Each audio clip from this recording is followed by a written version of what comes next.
我最的句型都很类似，有时题目会请你列举几项内容，有时候会改成描述原因。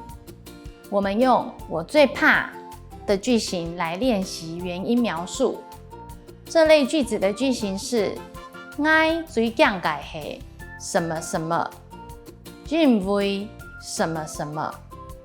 我们来看这题，最怕的动物就是宠物，是你最怕的。做乜嘅會驚機呢？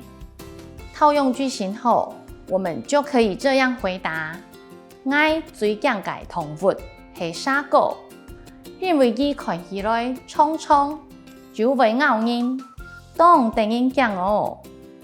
也有很多小朋友很怕蚊子，因為被咬到可能會得到登革熱，所以我們就可以這樣說：我最驚嘅寵物係蚊呢，因為本佢咬到會動開，就驚怕會觸到天狗熱。